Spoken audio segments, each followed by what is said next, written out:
السلام عليكم ورحمة الله وبركاته. ازيكم يا حلوين؟ عاملين ايه؟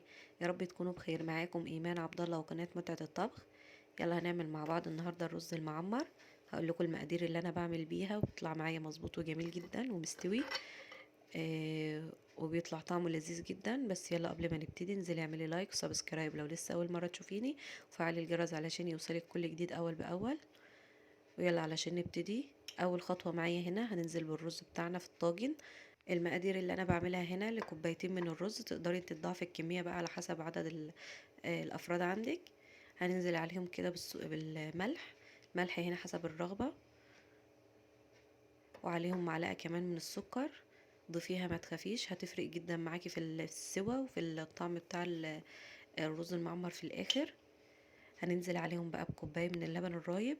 تقدري تستبدليه بزبادي لو مش متوفر عندك اللبن الرايب. وكل ما حبيتي ان الوش يبقى اعلى هتضيفي لبن رايب بزيادة او زبادي. هنزل عليهم بقى بفنجان من المية. هنا دي بقى فنجان المية ده هيفرق برضو معاكي في السوا جدا. هنزل عليه بالقشطة بتاعتنا. هنا دولت 8 كيلو. ضعفي بقى انت الكمية، كل ما تحبي الوش اكتر ضعفي الكمية. كمية اللبن الرايب والقشطة.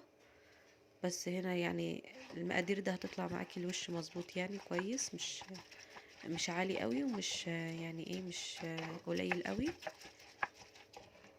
هنبدأ بقى نقلب كده المكونات بتاعتنا مع بعض. عايزين القشطة واللبن الرايب والمية يتدخلوا مع بعض كده ويغلفوا الرز كويس.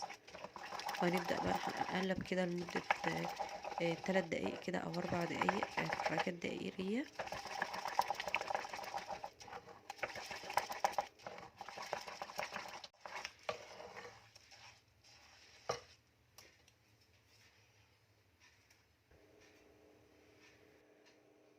هنبدأ بقى ننزل عليهم باللبن بتاعنا او الحليب. هنزل عليهم بنص لتر من الحليب. وكل ما حبيتي السوا بتاعه يبقى اكتر كل ما هتزودي الحليب بتاعك. هنقلب كده مع بعض وبعدين هنختبر بقى مستوى السوائل بتاعنا. هتنزلي بس عقلة من صبعك كده في بتاع الطاجن من فوق الرز. لو مستوى السوائل معاكي مكمل عقلة كده خلاص كده الرز بتاعك هيطلع مظبوط. لو لسه محتاج ضيفيله لبن كمان. خلاص كده المستوى السوائل معايا مظبوط. المقدار دوت هيخلي معاكي الرز يطلع مفلفل. لو انت بتحبيه يعني مستوي زيادة شوية هتزودي مثلا ربع لتر كمان من اللبن. هندخله بقى الفرن معانا على الرف اللي تحت.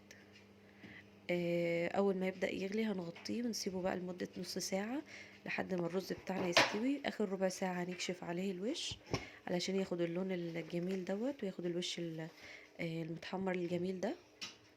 في حاجة نسيت اقولها مهم جدا وانت بتعملي الرز، يكون في تلت الطاجن او الصينية بتاعتك فاضي من فوق علشان تدي مساحة للبن ان هو لسه يغلي، ما يفرش معاكي في الفرن ويبهدل الدنيا.